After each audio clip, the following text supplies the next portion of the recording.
Hey everyone, Thornton Smash here, and today I'm going to go ahead and show you some good settings and advanced look settings for your Nintendo Switch Joy-Cons or Pro controller to help you out. And usually I do a funny intro, but today we're going to be going over quickly some of the bugs that you guys might be dealing with, just so that you're aware. So let me pull out the list of all the bugs that I have so far. Chapter 3, Basic Bugs. First, there's a sound glitch. Basically, if you were playing with teammates, you won't be able to hear them. It'll sound like they're coming through a fish tank. Club issue. If you create a club like I did, you will be kicked out of your own club. Very annoying. Crossplay. You are having an issue probably with playing people on other consoles. Some people aren't affected, but some people are.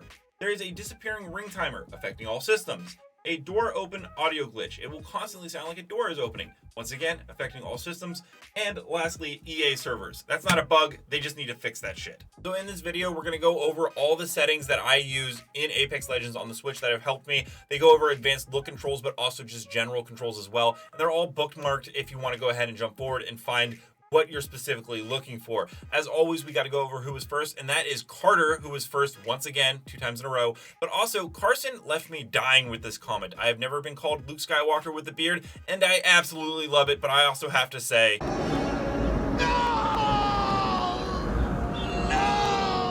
the first most critical setting, and you can only do this in the main menu of the game. If you go to the firing range and try to do this, it will not work. You need to go into settings. Then you go to gameplay and you scroll down, you'll see cross-platform play. This will be grayed out if you are in the firing range. Set that to disabled to get warmed up in Apex Legends. It will only put you in players' lobbies that are on the Switch. If you don't do this, you will be playing against PlayStation, Xbox also. Do not do this. The more people that set it to disabled, the more full Switch lobbies will get. Right now, they're not full enough. I very much advise everyone to go ahead and disable this. It will make a world of difference. Okay guys, so we're gonna go over some of the Switch settings that you're gonna want to be using for your console. Along with that, I'm gonna go over whether or not you're using a Pro controller or the Joy-Cons and what will work best for you. So to go in, you just simply go to Start, then Settings, and you're on this screen. Now with the button layout, you can go ahead and choose all these different formats you want. Really, this is all just dependent on what buttons make you feel most comfortable, but that's how to change those. The stick layout, same pretty much. Now the interact reload button, I recommend having press to use and reload. It's just the most efficient. And for the crouch, you want toggle, not hold, because it's a pain in the butt if you crouch and you're stuck holding it there. For the aim button, you're gonna want the same thing. Just kidding. Have it on hold, not toggle. But the most important out of these base settings is the menu cursor speed. For whatever reason, when it comes out on Switch, it's actually set to 0. The higher you can have this, the better, as it will allow you to go through loot boxes when you kill an enemy much quicker. The menu cursor speed is absolutely critical. That being said, don't put it so high that you literally have no idea and you're just flipping through a loot box and you have no idea. I like mine right here. This is me on a Pro controller. This is just the level of where I'm comfortable on a Pro controller right now. I'll gradually increase it as I become more and more comfortable with the levels. So find a level where it's fast and you can go through things very quickly, but not too fast to the point of you don't even know what you're looking at. Now, look sensitivity is a very, very user-dependent one, and I see a lot of people say, oh, jack that all the way up. I disagree wholeheartedly. If you're not comfortable at a high sensitivity, don't torture yourself by playing at it. Myself, I'm new to the Nintendo Switch Pro controller, so I'm starting at a default of 3, and every day I play, I'm going to increase it until I get comfortable with the next level up sensitivity. That's how you should do it. If you are new to first-person shooters on the Switch, Joy-Con, or Pro controller, start at the default 3 and increase it every day. If you are comfortable and you are playing at a higher sensitivity, like 4 or 5, go ahead and just slowly ramp it up until you find yourself at a comfort level of the next one.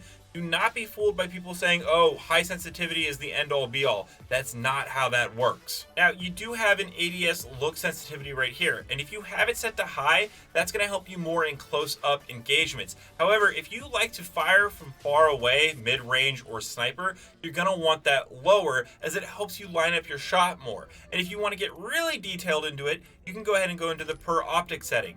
And here, you can go ahead and turn this on right here, and for each sight, you can change it. If you want to go ahead and play really aggressively, the 1 and 2 times should be very high, and then the 4, 6, 8, and 10 should be on a lower sensitivity. Those very far away magnified ones don't want a lot of quick twitch movements. However, the 1, 2, and 3, because you're so up close and fighting, you're going to want to be able to swivel. You're also going to need to keep in mind that the Apex Legends Switch version runs at 30 frames per second. So you don't want these too high, or the motion blurs and the dropped frames are going to drive you insane. Now, the response curve is going to determine how your inputs on your analog sticks is basically inputted for your view. Now, there's 5 different views here: classic, steady, fine aim, high velocity, and linear. The further down on the list you go, the more responsive it is to you directly, and that can be good or bad. For instance, on my Xbox, I play on linear or high velocity. However, on the Switch, I found that steady or fine aim tends to be very good here. It really is, once again, dependent on you, but I think for a lot of players, they're going to find a good balance at steady and fine aim, where it is just enough input from your thumbs, but it's not too overbearing and just absolutely whipping you across the screen with linear. Now, with the look dead zone and the move dead zone, there's 2 ways you can do this depending on what kind of controller you're using. I'm using the Nintendo Switch Pro controller, so I actually have mine set to small because I don't have any stick drift on here. However, Joy-Cons are notorious for having stick drift, so you may actually want to set that to large if you're playing on the Joy-Cons, because that stick drift will be prevented with these settings. However, if you're on the Pro controller, I highly recommend small because there really isn't a lot. However, if you have a Pro controller and the analog is busted or drifts, change that to large. Now, we have the HD rumble. I highly recommend having that put to off. I don't like the rumble when I'm shooting down, and it really just distracts me while I'm playing. I highly recommend having that off. It really isn't giving you anything in terms of gameplay other than making you maybe feel more immersed, but I think we left that maybe like 5 years ago, where the controller rumbling made you feel like you were actually there. This is really good for like story mode games, but this is a shooter. You want that off because you don't want your hand shaking while you're firing. So now we're going to dive into the advanced look controls, which is a very much more technical part of the settings. Make sure that before you go ahead and mess with this stuff, that you have everything else on the settings that we've gone over and that it's set to the preference that you like, because this is going to be much more fine tuning, but I'm going to try to help you guys out the best I can that helps me out the most. So I'm starting everything with a basis 0 just so I can show you guys each value. It's important to note here that for whatever reason, Apex Legends doesn't have like a 1, 2, or 3 setting. So when you get to this, you're going to want to go ahead and just give it one individual thing at a time, just like I'm about to go over. And I'll go ahead and give you guys the numbers that help you the most without actually putting in each input, because that would take forever. Okay, starting from the top and working our way down, your dead zone is going to be at a 2. So you just simply move that 2 to the right. The outer threshold is going to be 3, and you want your response curve at 14. Now we're going to go into the yaw speed. The yaw speed I recommend at around 15, but the pitch speed right below that is always going to be 4 less than your yaw speed setting. So if you change your yaw speed, make sure that the pitch speed is always 4 less.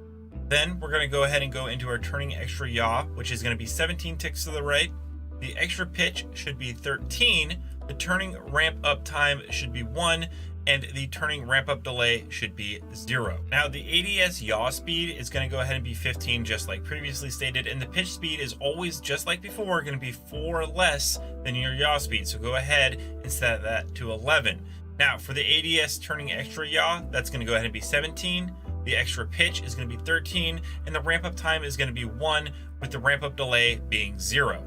These advanced look controls help me feel like the game is very similar to a Call of Duty style game, but you can adjust each slider to find your personal preference if you aren't a big fan of these ones in particular. Each thing is adjustable, so if you like these settings, awesome, I'm glad for you, but go ahead and feel free to tinker with them and let me know in the comments if there are any special controls that you found work a little bit better. Now, after we're done with the controller settings, it's important to know some of the key gameplay ones as well. The interact prompt style will display less or more information. Now, with the Switch being very low frames per second, and also if you're playing on handheld, you want as much screen space as possible. I recommend having this on compact. If you have it on default, it appears much larger when looking at items and information on what they do. With button hints, I actually have mine turned off. As I'm coming from another system, it is very confusing when it tells me to hit this X button, and it's completely different than what I remember. So if you need button hints and you're only a Switch player, you may want that on. If you're coming from another console, I actually recommend having it off because it's very confusing when you're trying to hit the jump button and you're crouching, or vice versa. I recommend having the crosshair damage feedback X with an icon on, because it'll go ahead and show an X when you hit them, and then it'll also give you an indicating icon knowing their shield level, whether they have purple, blue, or white. You also want your damage numbers to stack. That basically will go ahead and as you compile damage, say it's 55 damage, but each shot was only worth 10, it'll just give you a base number of you did 50 damage. It shows all combined number of recent damage instead of the floating or the off, which basically the floating will only show you one number for each damage event, which is just now you have to do math. No one wants to play math when they're doing video games. They just don't do that. And off, you just have no idea what you've done. But I recommend just sticking with stacking. It's very, very good. Now with ping opacity, you can have it on default or faded. Personally, I like it on default. I did notice that when I had it on faded on the Switch, the ping actually disappeared or wouldn't show up at all. So do be aware if you decide to change it. With the obituaries, I highly recommend having it on, and this is the reason why. If there are 3 teams left and you're one of those teams and you're not close enough to hear gunfire, you will go ahead and see when people are getting knocked in the top right of the map. That lets you know that even if you can't hear it and you don't know that it's going on, you can see people are getting knocked and you need to go ahead and third party that. It's incredibly useful. Do not turn this off for any reason whatsoever. For minimap rotation, I like to have that off. You can play with it on, but be aware that your minimap will rotate depending on which direction you're looking at. I don't like that. That's just a little too extra for me. The off is just very simple. I know which direction, left, right, 12 o'clock, 1 o'clock, 2 o'clock, 3 o'clock. Hey, you basically can go ahead and know where you need to look, but it's all personal preference. A lot of this is personal preference with some major information on some of them.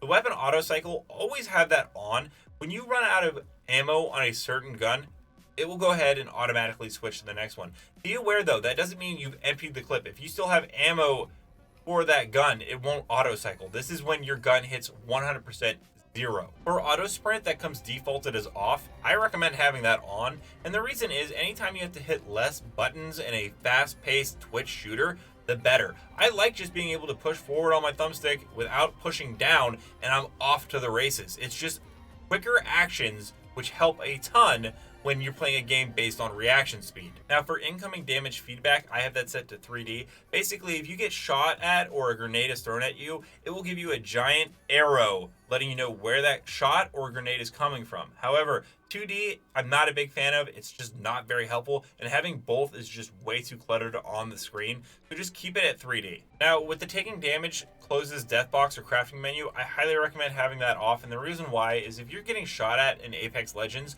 your screen will flash and you'll see your health move on the screen. You should be aware of that.